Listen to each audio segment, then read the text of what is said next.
नाज़रीन, मैं हुरैयद निमर, आप हमारी यूट्यूब चैनल देख रहे हैं। नाज़रीन, पीडीएम सरकार के इमरान खान साहब के खिलाफ दो इंतहाई खतरनाक तीन किस्म के जाल मंत्रियाम के ऊपर आ चुके हैं, और खास तौर के ऊपर एक ऐसा जाल जिसके अंदर इमरान खान साहब को खुद भी या उनके किसी सपोर्टर को भी आज तक ये एहसास नहीं हो सका था, आज की डेट तक, कि वो एक ऐसा आस्तीन का सांप अपने ही पार्टी के लीडर की शक्ल में पाल रहे हैं, जो एक दिन आएगा और जो खुद आकर माइनस इमरान खान या उसी के खिलाफ वादा माफ हुआ बनकर ये तमाम तर जो कार्रवाइयां डालेगा, वही आज बेनकाब हो चुका है बुरे तरीके से। नाज़रीन, दो इंतहाई अहम तीन अपडेट्स हैं जो आपके साथ शेयर करते हैं। थोड़ा सा आपने देखना होगा, स्टेप बाय स्टेप आपके साथ चीजें शेयर करेंगे। अब देखिएगा नाज़रीन, नंबर 1, आपके साथ एक अहम तीन चीज शेयर करते हैं। अब एक स्टेप के मुताबिक खुद ही पीडीएम की सरकार बेनकाब हो चुकी है इमरान खान साहब को फंसाने के लिए। एक इनकी बड़ी साजिश बेनकाब हो चुकी है और खुद अपने पांव के ऊपर इस तरह के बेवकूफ और नाअहल हैं कि खुद ही अपने पांव के ऊपर कुल्हाड़ी मार लेते हैं और बाद में पछताते हैं तमाम तरह इस तरह के स्टेप लेने के बाद। अब देखिएगा, 9 मई वाक़या, हमाद अजहर और असलम इकबाल का 700 मरतबा इमरान खान साहब से राब्ता हुआ। अब ये चीज क्लेम की जा रही है और ये चीज कही जा रही है कि इमरान खान साहब से हमाद अजहर और उनका राब्ता हुआ था 700 मरतबा, जब वो हिरासत के दौरान थे और इमरान खान साहब ने उन्हें उकसाने की कोशिश की। 9 मई वाले दिन जो कुछ वाकयात हुए हैं उन तमाम तरह के ऊपर बातचीत की जा रही है, उसके मुतालिक ये बात की जा रही है। अब आप खुद सोचिएगा, क्योंकि इनके खुद इस तरह के गुजरा हुआ, आसिफ आकर खुद सेनेट के फ्लोर के ऊपर कह चुका है, आपने भी इस चीज को बहुत अच्छी तरीके से आप भी वाकफ है कि लोग मियां साहब को कह रहा था कि मियां साहब लोग चीजें भूल जाते हैं, मगर ये उनकी सबसे बड़ी भूल है कि लोग चीजें भूल जाते हैं, लोग चीजें याद रखते हैं। थोड़ा सा आप देखिएगा किस तरीके से ये उस वाकयात की जो है वो तमाम तर जिम्मेदारी इमरान खान साहब के ऊपर डालने जा रहे थे, मगर खुद ही जो है वो अल्लाह का करना ऐसा हुआ कि अपने पाँव के ऊपर खुद ही उस वक्त किस तरह की बड़ी मिस्टेक करके ब्लंडर करके कुल्हाड़ी मार चुके थे। ये तमाम चीजें अनयूजेबल बन चुकी है। देखिएगा, अब देखिएगा नाज़रीन, इमरान खान साहब ने उस वक्त फोन कब किया था। अब आपको रिसेंटली एक वाकये के ऊपर लेकर जाते हैं, शायद 90% लोगों को मालूम होगा, लेकिन फिर भी आपकी इस्लाह के लिए दोबारा एक बार आपके साथ शेयर करते हैं। इमरान खान ने मुसर्रत चीमा को कॉल क्यों की, बड़ी वजह सामने आ गई। 12 मई को ये खबर जो है वो ये मीडिया जो है या ये एजेंसी दे रही थी, असल जो एक्चुअल जो हैपनिंग हुई थी वो 11 मई को ये तमाम कुछ हुआ था। अब देखिएगा 11 मई को हुआ क्या था। साफी ने पूछा कि आपको गिरफ्तारी के दौरान फोन मिल गया था। इमरान खान साहब ने कहा कि मैंने लैंड के जरिए फोन किया था, मैंने जो है वो ट्राई किया था कि अपनी अहलिया बुशरा बीबी से बात की जाए, मगर वो उनका फोन अटेंड नहीं हो सका, तो फिर मैंने मुसर्रत चीमा से बात की थी। ये तमाम तर खुलासा, ये तमाम चीजें आपके सामने चल रही होंगी। अब ये तो इनकी चीज जो है वो यहाँ बेनकाब हो जाती है। उस वक्त इमरान खान साहब के पास फोन कहाँ था, मोबाइल कहाँ था कि वो 700 मरतबा कॉल कर सकते या राब्ते में रह सकते। हमाद अजहर या ये जो दो रहनुमा और बताए जा रहे हैं, इनके साथ राब्ते में रह सकते।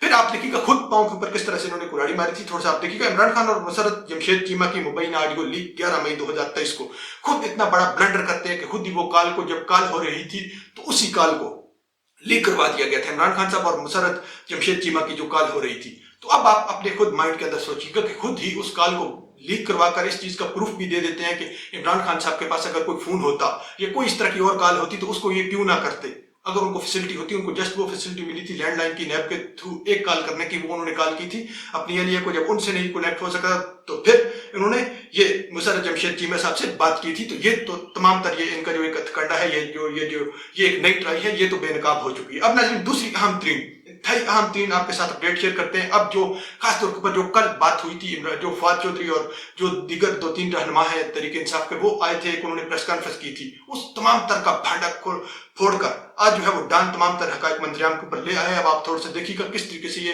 गद्दार साथी, एक ऐसा कप्तान का वो खुद इस तरीके से पूरे तरीके से बेनकाब हो चुका है। थोड़ा सा देखिएगा, Dawn Fawad meets Qureshi minus Imran works begins. अब देखिएगा नाज़रीन, ये आपके सामने चीज आ गई है, जून 1, 2023 आज की रिपोर्ट है। अब इसके मुताबिक देखिएगा कि अब माइनस इमरान के जो एक उस फार्मूले के ऊपर फवाद का मेन किरदार आ गया है, इस तरह का बड़ा। आप देखिएगा, Rawalpindi Islamabad, in a move that left many scratching their heads, a group of PTI defectors led by Fawad Chaudhry met Shah Mahmood Qureshi in Adela jail on Wednesday, apparently to convince the party's vice chairman to desert Imran Khan. अब ये शाह महमूद कुरैशी से मिले थे कल। अब आपको internal इनकी कुछ स्ट्रेटजी या इनकी प्लानिंग आपके सामने रख रहे हैं, जो डान की जानिब से एक्सपोज की गई है कि ये जब इन्होंने कल मुलाकात की थी वेडनेसडे वाले दिन शाह महमूद कुरैशी से, तो उन्हें ये बात कन्विंस करने की कोशिश की गई थी कि आप माइनस इमरान खान के फार्मूले के तहत चलें और इमरान खान साहब को बैक करके हम खुद उसको टेक ओवर करते हैं तहरीक इंसाफ की पार्टी को। अब देखिएगा किस तरीके से खुद एक्सपोज हुआ है ये शख्स। आप देखिएगा थोड़ा सा, अब कल एक्सपोज, सबसे बड़ा एक्सपोजर इसका कल हुआ था नाज़रीन। देखिएगा जब ये प्रेस कॉन्फ्रेंस करने आया था, अब उसके दौरान क्या हो रहा था, क्योंकि बैक सीन किसी को मालूम नहीं था। इसके जो 2 बड़े ब्लंडर थे, वो जो बनाए थे या बयान दिए थे, एक तो ये दिया था कि जी हम 25 करोड़ पाकिस्तानियों को नवाज और जरदारी के रहमो करम के ऊपर नहीं छोड़ सकते। तो इस चीज को जो है वो तहरीक इंसाफ के सपोर्टर्स ने भी सपोर्ट किया था और अप्रिशिएट किया था उसके इस बयान को, मगर उनको नहीं पता कि जो इसने दूसरी बड़ी गद्दारी की थी वो आप थोड़ा सा देखिएगा, आप आपके साथ शेयर करते हैं। शाह महमूद से मुलाकात के बाद अमर कैनी का 3 बार बुलाने पर भी फवाद के साथ प्रेस कॉन्फ्रेंस से इनकार। अब देखिएगा, अब वो जो प्रेस कॉन्फ्रेंस की थी, एक तो ब्लंडर जो किया था वो हमने आपको बताया था, अब दूसरा ब्लंडर इसने ये किया था कि उस प्रेस कॉन्फ्रेंस के अंदर आकर दावे किए थे, बड़े बड़े दावे किए थे कि जी मैंने फलाने लीडर से बात की, मेंशन किया गया था, उनको नाम लेकर इसने मेंशन किया था कि मैंने फलाने को जो है वो रब्ता हुआ है, फलाने से रब्ता हुआ है, या उसने 10-15 के नाम भी बताए थे तो प्रेस कॉन्फ्रेंस के दौरान। मगर अब देखिएगा खुद उनकी ही तरदीद आ गई और उसके ड्यूरिंग एक आपको चीज बताते चले कि अब जो वो हो रही थी, एक ऐसा शख्स अमर कैनी जिसके बारे में इमरान खान साहब खुद कह चुके हैं मुझे किसी के ऊपर भी शक के ऊपर शक कर सकता हूँ, वो तरीके इंसाफ को छोड़ सकते हैं या इस तरीके से गद्दार बन सकते हैं, मगर ये जो शख्स है ये दिल से कभी भी नहीं छोड़ सकता आमिर कैनी। और कल यही हुआ है कि आमिर कैनी को भी इस तरीके से यूज करने की कोशिश की गई है इस फवाद चौधरी की जानब से, थोड़ा सा देखिएगा। मगर वो फिर उन्होंने क्या किया कि फवाद चौधरी की प्रेस कॉन्फ्रेंस के दौरान आमिर कैनी गाड़ी में बैठ रहे, वो गाड़ी में बैठ रहे, वो उतर कर इसके सामने नहीं आए जब ये और इमरान इस्माइल दोनों जो पीपल्स पार्टी के भगोड़े हैं ये इस तरीके से जो कुछ स्टेप ले रहे थे। अब थोड़ा सा आप देखिएगा इसी चीज को ज़ैन कुरैशी ने भी जो है इस चीज की तरदीद की थी, मगर आप असल जो चीज देखिएगा जो फवाद चौधरी कर रहे हैं इसमें एक्टिव नहीं हूं, ये असद उमर का भी आज बयान आ गया है 1 जून 2023 को कि अब उनको ये तमाम तर चीजें मालूम हो चुकी है कि अब खुद ही अपना एक गद्दार खड़ा हो गया जो वादा माफ गवाह बनने जा रहा है इमरान खान साहब के खिलाफ। अब देखिएगा असल चीज, फवाद का पीटीआई रहनुमाओं से राब्ते का दावा, असद कैसर समेत मुतअद्दिद ने तरदीद कर दी 31 मई 2023। ये अब आप तमाम तर चीजें नाज़रीन देखिएगा कि वो खुद तरदीद कर रहे हैं कि हमारे से इसने कोई बात नहीं की, क्योंकि जो इसका असल एजेंडा है वो असल एजेंडा ये है कि तहरीक इंसाफ के वर्कर्स को लेना और तहरीक इंसाफ के खिलाफ इस्तेमाल करना।